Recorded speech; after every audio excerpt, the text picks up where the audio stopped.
Happy Mother's Day to all our moms. Don't we have the best moms? That was poor. Don't we have the best moms in the city? Yeah, there you go, yeah. Well, it's good to be here this morning. I was telling the first service, this is the first time in a long time that we've had our entire family. You guys are going to have to come around, kind of sit over here. I don't know that you've met our whole family because girls were at college when we came to Farmington. But this is Bianca, who's our admin at Apple Valley for at least another week. She got engaged last Friday night. And is moving to California. And so she's no longer... And Caitlin, is Caitlin Corley here? There's Caitlin. Caitlin, stand quick. This is our new admin at Apple Valley. And taking Bianca's role. And then this is Bailey. So they're identical twins. And she's our graphic design person here at Bethel's Rock. And of course, you know my wife, Heather. And then Mackenzie, who's children's pastor here. And her husband, Edwin, who does a lot here. We're a family that really is, yeah. If you're visiting today, this is a little bit different Sunday than what it would normally be. And so... if you're like, well, it's not what I was looking for, just come back next week.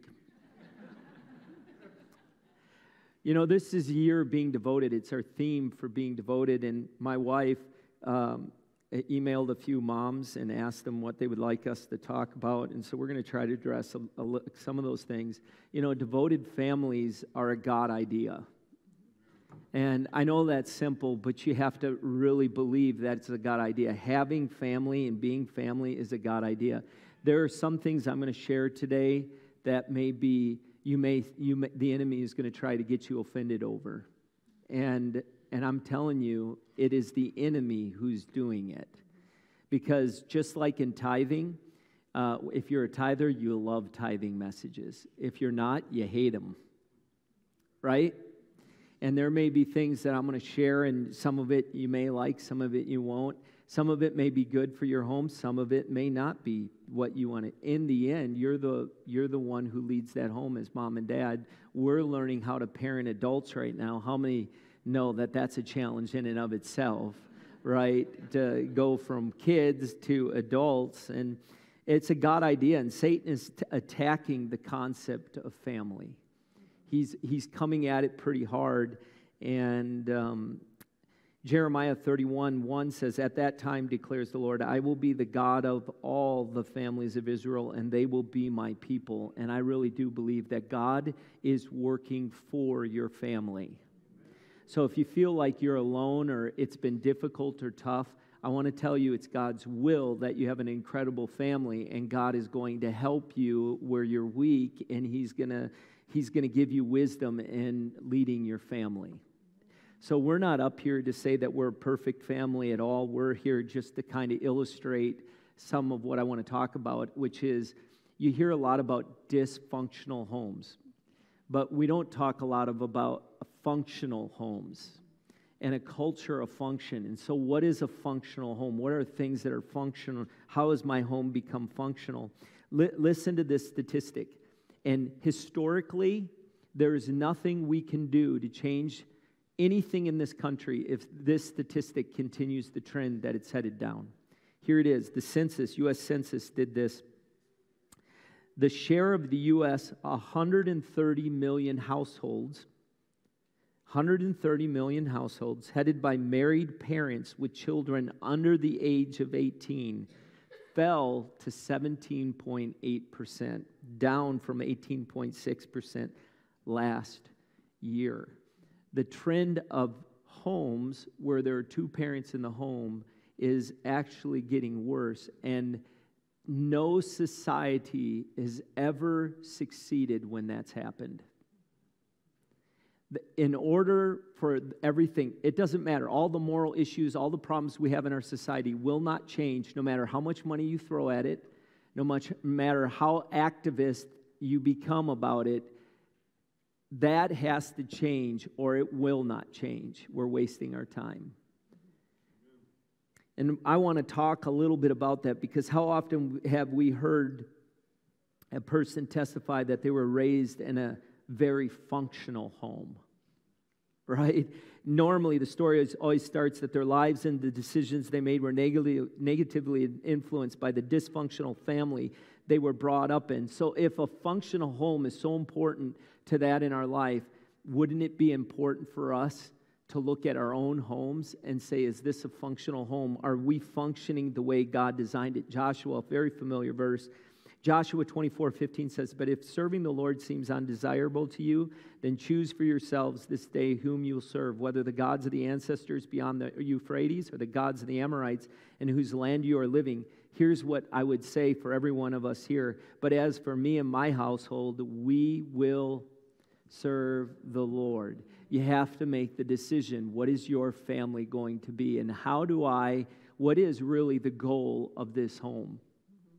What is the goal of this home?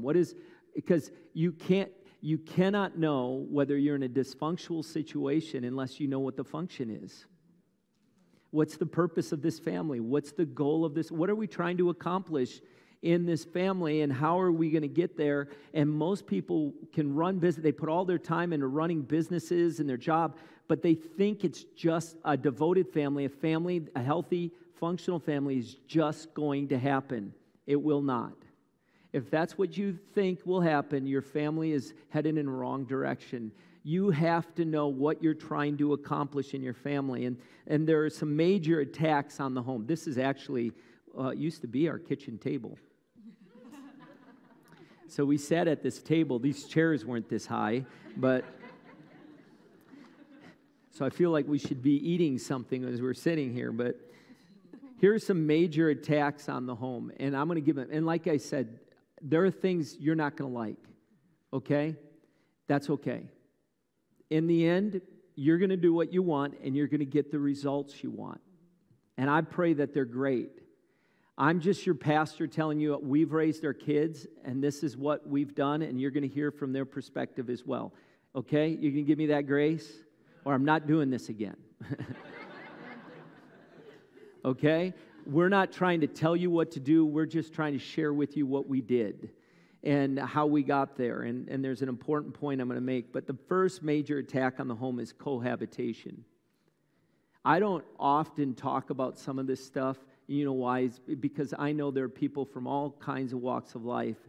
And the last thing I want to do is try to keep you from recognizing the love of God. God loves you if you're cohabitating. But cohabitating, make no mistake about it, is not healthy for your home. What cohabitation is saying, I don't necessarily believe we need to be married to play house. That we'll move in together and we'll have sex, and it's just an activity, and sex is way more than that. Listen, if you're a young person here, I know society's saying it's not a big deal to have sex before marriage, but it's a huge deal. You will always have repercussions from having sex before marriage because it's something that was intended for the commitment. You commit to marriage, then you have sex. There's something about it that's important in that home, and it was a big deal. We openly talked about sex in the home. Heather had never had a problem talking about it. There was one point where Heather was trying to teach Mackenzie how to flirt. This is not in the notes.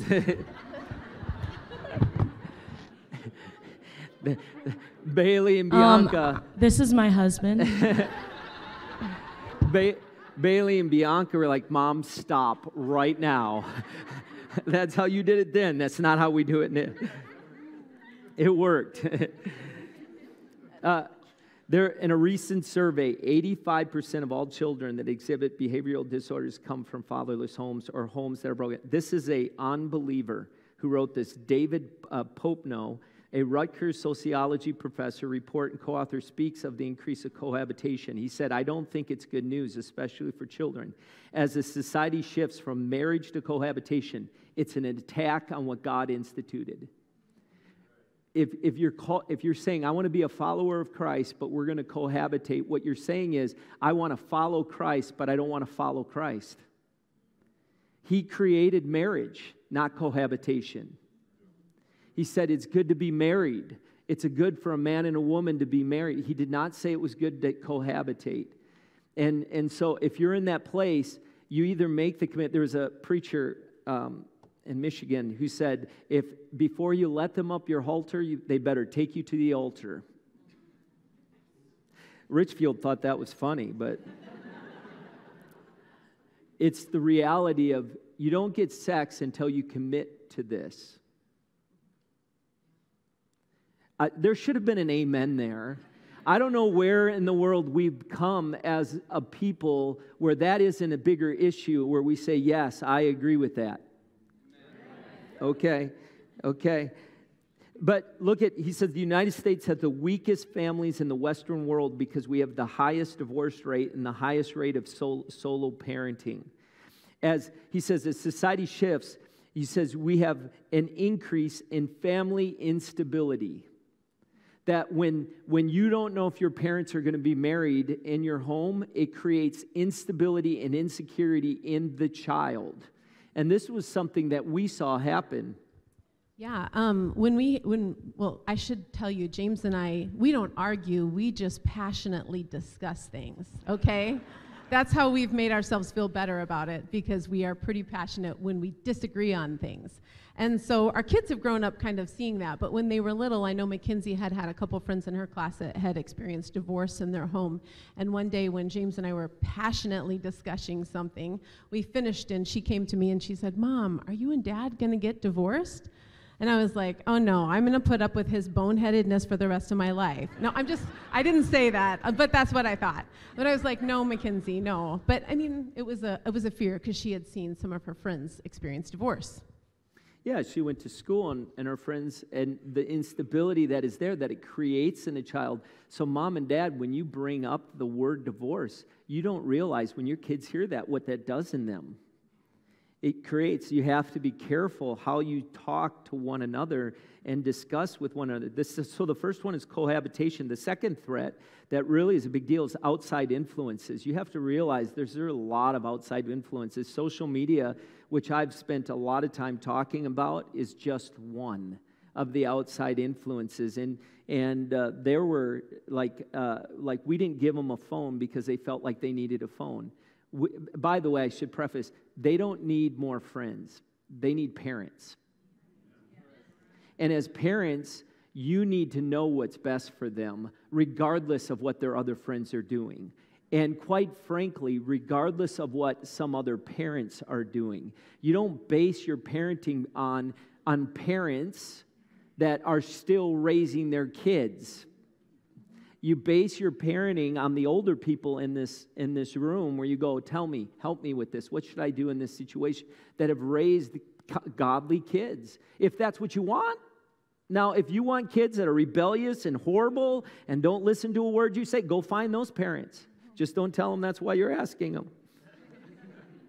I just love how your kids disrespect you. They're not serving the Lord. Will you help me raise those kind of kids? Right? So social media is one of those things where you need to pay attention. There should be no off-limit spots. That's what society tells you. They need off-limit spots. No. There was a time where Bianca, you want to tell them about the text message? So when Just leave the mics on. Yeah. So when I was, 13? 14 maybe? 14.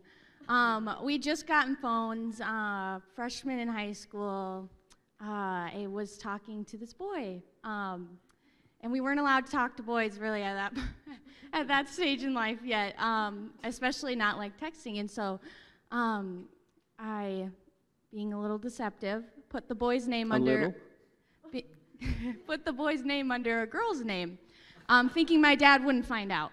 And so we were texting on vacation, and my dad came into my room one night and picked up my phone and started reading the text messages and was like, "This is not a girl." And I was grounded for 2 months from my phone. So Joe was Josie. yeah. Clever. Heads up, parents. You got to be smarter than your kids. Their phones were mine. They were using my phones. I paid for them. They're not their phones. It was a privilege. And so I went through their text messages. I looked at their text messages. I don't care about this. Whatever stuff they got out there where you just let your kids go and experiment, no. And mom and dad, you should never feel like intimidated by that, like you're messing up. You're not. You're being a good parent. Right? Here's the other one. People speaking into their lives. Heather had a saying she used to tell them all the time. Bad company corrupts good character. It's really true. And I think they'll remember, I heard her saying it all the time. There are all kinds. Do you know all of the influences that are speaking into the lives of your kids? Do you know what they're watching on television or online in the videos? Because there's so many things, so many people you think you trust that are saying things to your kids, and you don't know why your kids are responding that way, but it's because someone has influenced them. Yeah, so I think one thing that your kids are listening to is their teachers. And so when I was in elementary school, I had a teacher, and she had told me, like, I had done poorly on a lot of my schoolwork throughout the year, and I was upset, and I was like, why can't I get it right? And she said, Mackenzie, it's okay that you're average. There's a lot of kids that are average. And some kids, they're going to be really smart, and some kids just aren't. And so I went home, and my dad's like, why didn't you get a good grade on this test? And I was like, well, my teacher says it's okay that I'm average. It's just who I am. And my dad, he went back. I remember he came to lunch with me one day, and then he walked straight with me to my class, and he talked to my teacher. And I remember all the kids waited outside, and all you could hear was my dad saying, don't you dare tell my daughter that she's average. She can be whatever she wants to be. She has to put in the hard work. And I think in that moment, my dad stood up for me, and he spoke into my life. And because of him, I believed that I could do better. I believed that with hard work, I could get good grades. And it's a testament because I graduated high school with a 4.0. And so parents, the things you speak into your children's lives, they listen to it, they hear it, and it's who they become. You know, most kids are going to live up to the expectation that are set in the home for them. Kids at a very young age can do way more than you think they can. You have to find where that's at, and you got to build that into them. Then the other one are friends and boyfriends. Proverbs 12:26 says, "The righteous choose their friends carefully, but the way of the wicked leads them astray." And we were pretty particular about who our kids were friends with. And we didn't let them go to a lot of houses that we didn't know kids. I remember they'd always come up to me with their friends and say, she wants me to come to her house. And it was awkward because the mother was there. And I was like, you know what? How about we not? But we had this thing where I always brought the kids to our house. I said, you can have the kids over at your friends over at our house, and then we could get to know them and know if they were someone that we wanted our kids to spend time further with or their house. And we often, our door was a revolving door, and I think all the girls as friends knew that it was a revolving door. They could come in anytime they wanted. I would bake cookies, and James would preach a sermon, and the kids would gather around and they would listen, because how many of you know that a lot of unchurched children aren't being parented at all? And I don't think we realized that at all until they started sitting and soaking up everything we'd say and everything, the love we gave them and the time we gave them. They just soak it up, because a lot of families don't do that. We found that a lot of our friends would come back and want to just talk with our parents. We wanted them to come play, and they wanted to come sit at the counter and talk to my mom, talk to my dad, and really they just kind of built a relationship, kind of like a second mom and dad, and just spiritually, we just saw a development in their lives from it. I know a lot of my friends, I brought them to small group once at church when we were in like middle school, and we were kind of talking about who our spiritual leaders are in our life. And I had one of my best friends who basically lived at our house at that point, and she said, Heather Biffert is my spiritual leader. And that one stuck out to me because I realized, okay, my mom's not only like impacting my life, but when my friends come over, she's impacting their life too. And so that was really cool. There was also a boy that came and kind of liked you one time. What was his name? Oh, yeah, so we had a lot of Josie, dating rules. I think was his name. So I brought Josie to church because my dad didn't like him after I was texting him. Well, my dad didn't turn ahead to him. We had 3 rules when we wanted to date somebody. They had to be a Christian, like a real Christian, my dad's definition of a Christian. They had to go to church. They had to go to our church, so they had to come with us.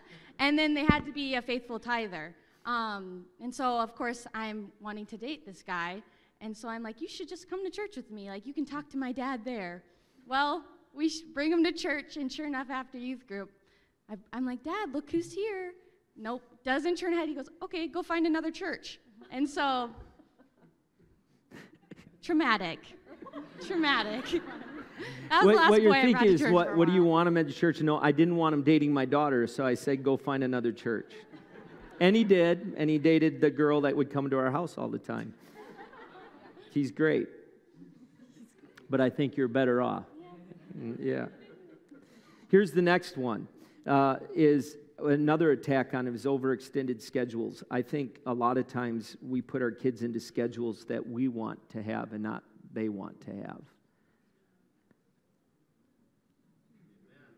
Because there are things we want to accomplish. You have to really ask, is there margin for our kids to be kids? To kind of just not do anything? And in many ways, is there margin in our kids' lives for them to be bored? The greatest teacher for a child is boredom. And what do they do in boredom? Because when they become adults and they get bored, they find things to do, and it's often not good.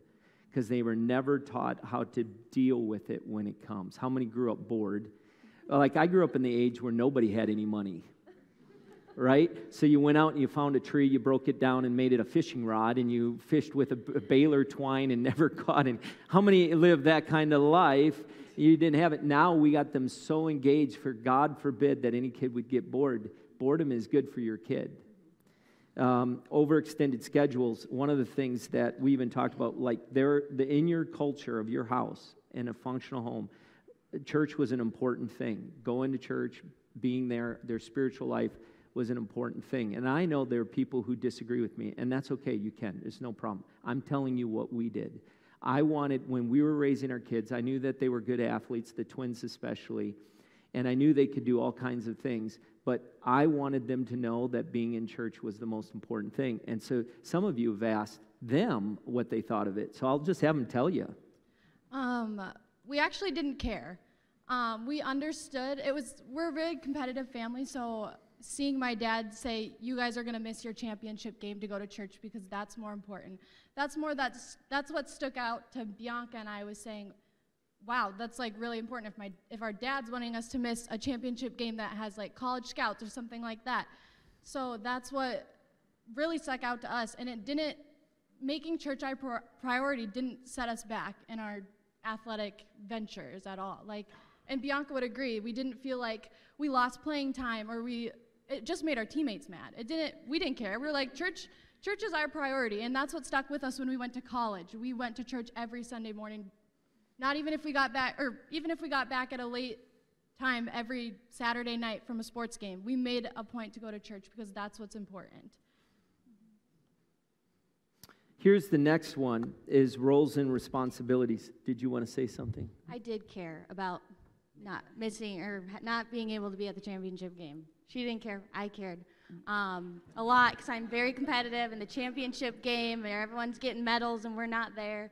But that was kind of something that I feel like I look back on. In the moments I was really, really frustrated every Sunday with my parents and being in church, and I was kind of just sit there and slouch during the church service.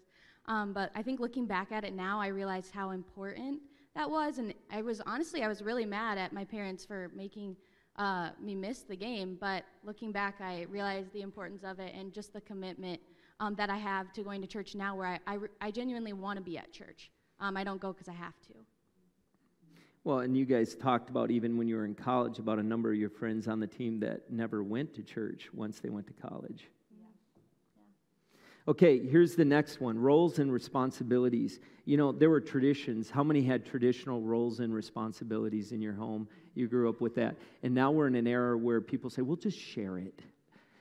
If you're one of those where you're saying, we'll just share it, you're going to have a lot of arguments about who does it most. You're going to say, I always cook. You always cook. I'm the one that always cooks. Whereas before you assign responsibilities and roles, you always do the vacuuming.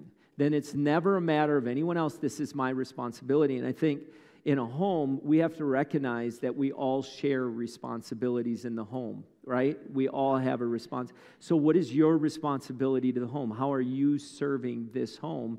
And you can start at a very young age. But what we've done is we've raised the culture of kids that haven't had any responsibilities in the home. They go get a job. They go to work. One, they feel like they should be appreciated by their boss for doing the minimal amount of work that they're being paid to do. And you should appreciate, I'm just not appreciated. Well, it's a job.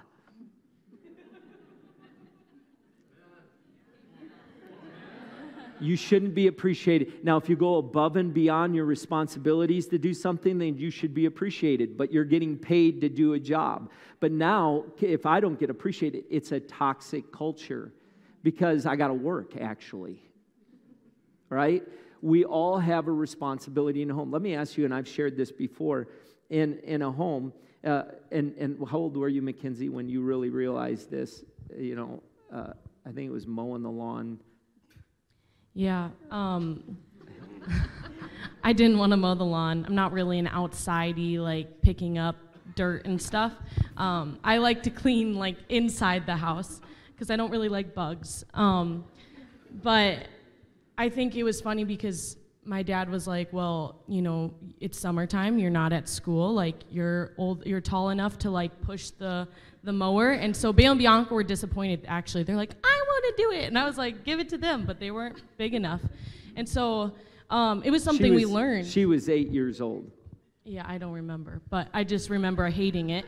And I remember it was a responsibility that we would do, to the point that like when Bale and Bianca were old enough, you know, we would switch, and it would be my week to mow and then Bianca's week. And that's how we took care. We also had like other chores like washing the dog and like different things like that. So, did you get paid? No, we didn't get paid. I didn't have allowance to tithe off of when I was that age. They didn't get paid, but they had the privilege of being in our family. And in this family, we have all roles and responsibilities we have to pay. You don't get paid to be a part of this family. You get the privilege of being a part of this family. And if you're in this family, there are things you have to do to contribute to it. We live in a society now where parents go shopping for the food, they cook the food, they serve the food, the kid comes and sits down and says why they don't like the food, they get up and leave, then we clean up after them, we put the dishes. Let me ask you, who is the slave in that relationship? Why would we think for a moment? See, well, it's easier if I do it that way. Parenting isn't easy. You are raising them to be adults. You just missed an opportunity. You teach them in those moments at a very young age how to be an adult. You have a responsibility and role in this relationship. You don't have to like it, but you do have to do it. Because if you drop the ball, somebody else has to pick up the responsibility. Too many moms are worn out, burnt out, and tired because they're trying to do everything. And then they had to go one time after Heather had done all of that stuff. They said, Mom, can you get up and get the ketchup? And she's sitting right there. I'm like, you got legs. Get your butt out of that seat and get it for her. Like they did nothing. The kids should actually be the one getting up and getting stuff. Does this make sense? Any amens in here? Right? Well, I don't want to ruffle the kid. I don't want to make them. Are you kidding me?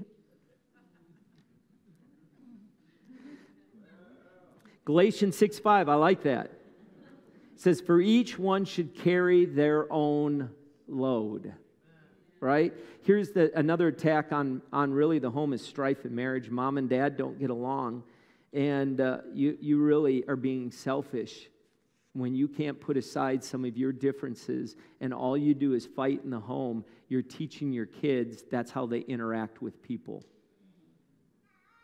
You have to learn how to interact with one another, because can I tell you something? Everyone has those issues in their marriage, but not everyone handles them the same way. You have to learn as parents, because what you're doing is teaching your kids how to handle strife in the workplace when they become adults.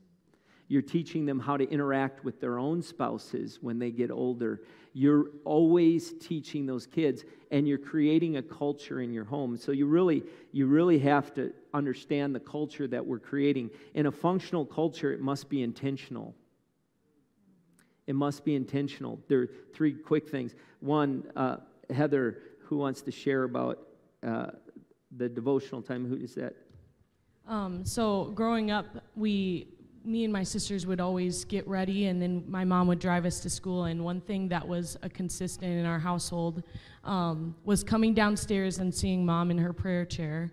And she'd just be like, "Okay, let me know when you're ready, and I'll take you to school." And I just remember that was something that was super consistent since I can remember.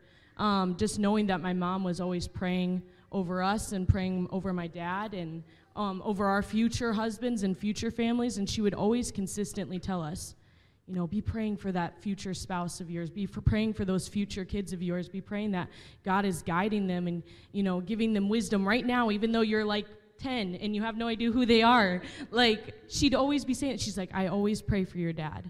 And so that was something. She tried to do devotions with us later in high school, and we weren't about it. And I was like, the thing that really stuck with me is that I want to be a mother and a wife that's sitting in my prayer chair when my kids come downstairs and they see that. So first, it's intentional. Second, it's not easy. It's not easy. It's hard. If it was easy, everyone would do it.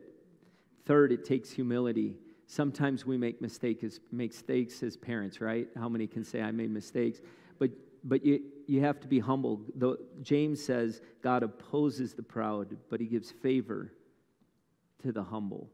And when you apologize to your children because we make mistakes, it's incredible what will happen, because you're teaching your kids to recognize they don't need to be perfect, that they're going to make mistakes, but when we do, this is how we handle them, and that's what we do with our kids. This is really a key statement in this whole message. Dysfunctional events do not necessarily make a dysfunctional home. And I think a lot of times kids will focus in on a dysfunctional event and think that means they have a dysfunctional home. No, our whole life is full of dysfunctional events. That doesn't make it toxic. It doesn't make it dysfunctional. It just means it was an event that wasn't good. But in a healthy family, you take dysfunctional events and you make them work for good in your relationship. So you use them as a way to bring yourselves together. That's really the difference between a dysfunctional home and a functional home. Is one, how do you use the dysfunctional events that occur in your home? And we made a lot of mistakes, and we wanted them to have an opportunity to tell you how many mistakes we made. So, and Edwin, we had talked about culture. Why don't you kind of share a little bit about that? One of the things that I quickly realized is that, like, as a family, they like to play board games, and it gets very intense.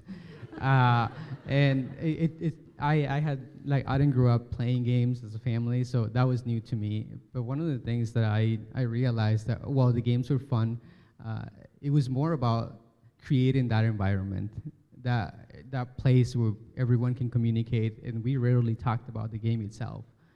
But it was about creating the family culture. And I think most of us, we see that concept in the workplace where it says company culture. And when you look for a job, that's one of the main things that you look for. What's the company culture? And I think that's something that it should be in the family as well. That make it more pretty much a priority in the family. So creating that environment, and while playing games, it was fun, except for the one that was losing. It was more about communicating, creating that safe place to communicate. And I was pretty hard on Edwin when he came in. You can tell me maybe one thing you thought. Yeah, well, one of the things that he told me the first time we met, it says, if you love Mackenzie, you're gonna walk away. And in my mentality was, I'm a good person. They're gonna be glad to have me. That's how I came into the family. So yeah, and that gave me a different perspective. And I remember, like in one of the sermons, he said that his daughter was gonna be the greatest gift that he was gonna give. And I had never heard that before. And that changed my mentality to my approach. What can I bring to this family? How can I see what he's talking about? What's my role in the family? Like coming in. And that opened up my mind a lot. You want to talk about mistake? Yeah. Bianca and I were scarred around 10 years old. My dad had this thing where, like, he would wake us up at 8:30 in the morning and be like, go get your basketball and dribble around the neighborhood 2 miles until you come home, something like that. And we were going on a family trip to Florida, I think, and we were driving through Tennessee. We stopped at this Chick-fil-A, and somehow our basketballs got put in the car because we had room for that. And Bianca was, like, mouthing off to my mom or dad or saying something mean to Kenzie. She was just in that stage of life where she's really moody and mean. And and my dad was like, go get your basketball, dribble 3 laps around Chick-fil-A. And it's packed. Like, you can barely find a seat. There's cars wrapped around Chick-fil-A. Bianca's like, what? And he's like, go get your ball and dribble 3 laps around Chick-fil-A. And so she gets out there, and she starts dribbling. She's like around 1 lap. And I start laughing because it's hysterical. Everyone is looking at her like, what is that girl doing? Like, she's got her basketball dribbling around cars. Like, it was hilarious. So I'm laughing, and my dad looks at me and goes, do you think that's funny? And I was like, no. And he was like, go get your basketball. There's one in there for you. So then I had to go get my basketball and dribble around Chick-fil-A because of her attitude and me laughing. So that's like a parenting thing he did. I was like, that did not do anything but was public humiliation and was horrible. Did nothing for us. I still think it worked, but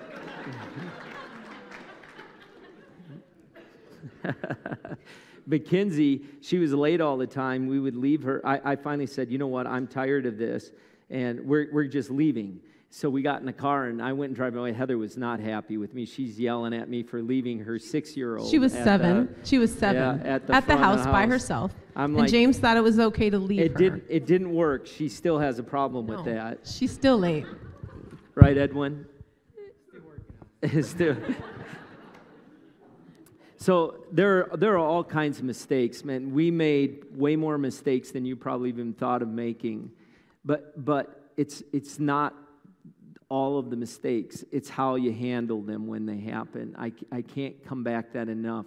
We were very open about a lot of issues, and because I did a lot of counseling, I knew a lot of issues that were happening in families that were ahead of us.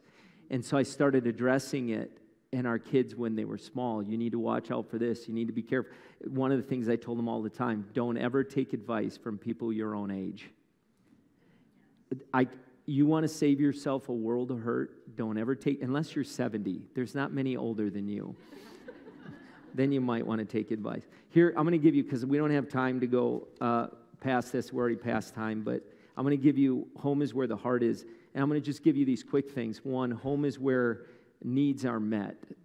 It's a place where you go and your needs are met. And Maslow set it up for us. He says, sure, your food and water, that's important. And a lot of parents say, I'm your dad, you listen to me, I give you food and water. Well, that's the first need. There's a lot of needs beyond that. Second is security, where they feel safe, where there's health.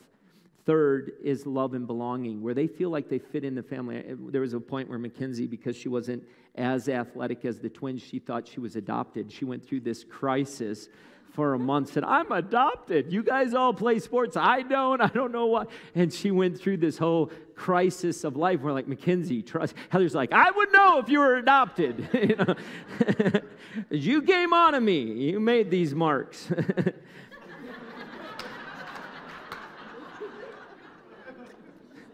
Move on. Are you blushing, hon?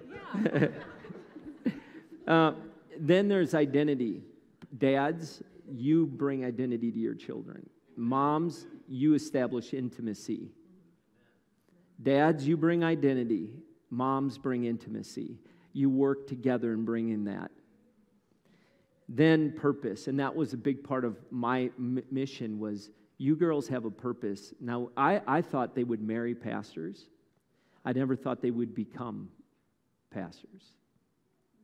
There is a purpose for your children. That's why in baby dedications, when you're holding, I just see this incredible bundle of purpose. It's like a seed that's just getting, and I can't wait to see what it's going to blossom into. And we get all play a part in watering that little seed. That's why kids ministry is the most important ministry in this church. It's by far. It is. Amen. It is. It is the most important. If you're not in kids ministry, you should get in it. And in some respect, you should get into kids ministry and minister to kids. It's incredible. Then home is where members serve one another, where you teach your children that you serve. When you're part of an organization, you're part of a team, you're part of this family, you look for ways to serve everyone on that team. You look for ways not to be served, but to serve. I first have a responsibility because if I sow service, I'm going to reap service. Right? And so it's important. I hope as parents right now, you're thinking, boy, how can I engage my kids into serving? You know, we're a ministry family. So when Edwin came in the family, he didn't know what ministry was. He served, he volunteered, he did all of that. But it's different when you're a pastor's family and how that, and he has fit in and just kind of joined in with that and become a helpmate because we love serving you. That's what this family is. And then home is where discipleship takes place, and that's having deeper friendship as parents with your kids, where you're a parent and not a friend, preparing your children to become adults, teach them to take risks. I think, parents, there was a day where you didn't keep your kid out of climbing a tree.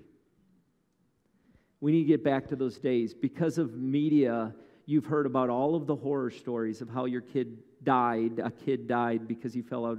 If we keep our kids from taking risks, they'll never get to where God wanted them to take. Because in order to follow God, it will require them to take a risk. That means they're going to do things that could hurt them. Right? Right, Mom and Dad? I remember when the girls were small, did you want to?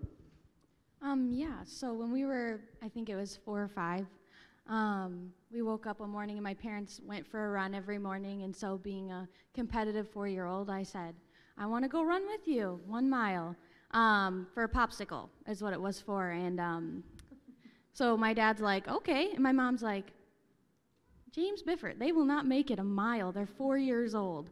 And so she hops in her minivan, and I take off with my dad and Bailey and Kinsey and start kind of dropping like flies and go ride in the minivan. Well, I made it the mile with my dad, which was super awesome, except the next week he put me in a 5K race with the community. 5K, 3 miles. Well, she wasn't 4 anymore. She turned 5. 5. Yeah, 5 years old. And so that was something, I mean, I remember being like, there's no way I'm going to be able to run 3 miles.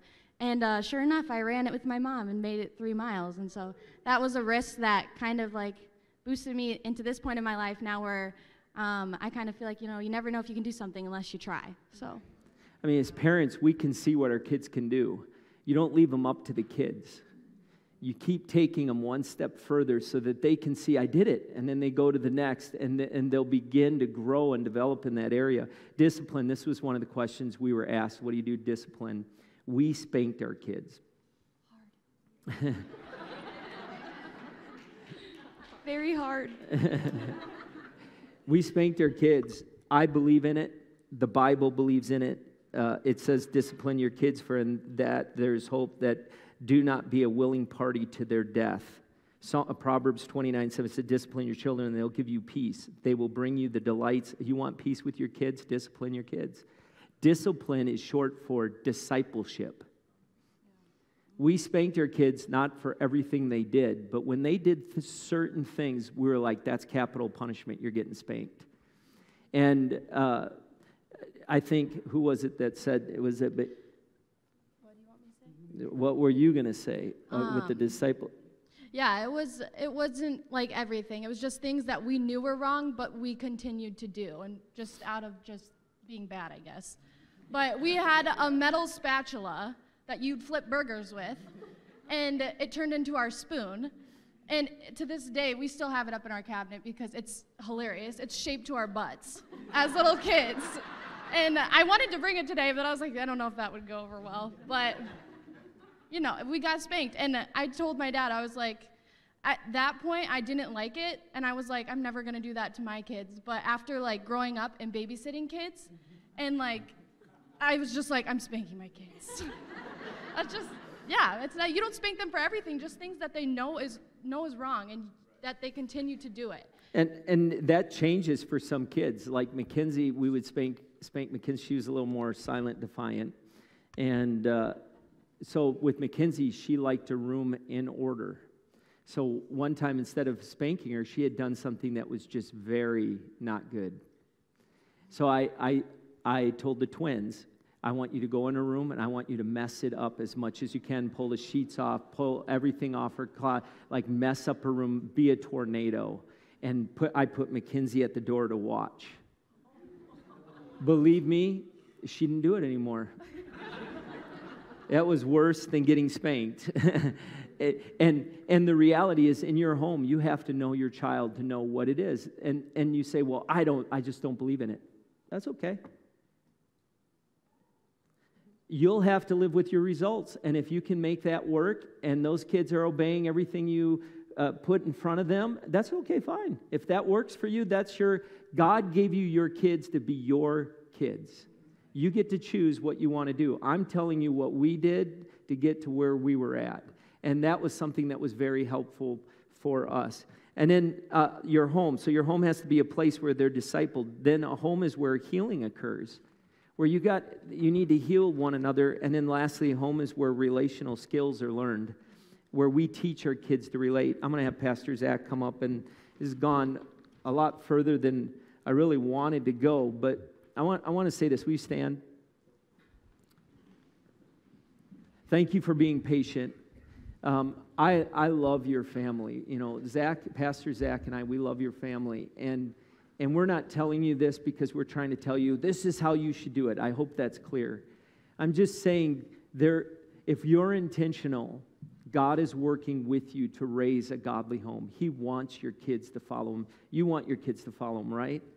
There's a couple in Richfield. Their name is Sonny and Lena. And he was telling me a story of how they bless their kids every night.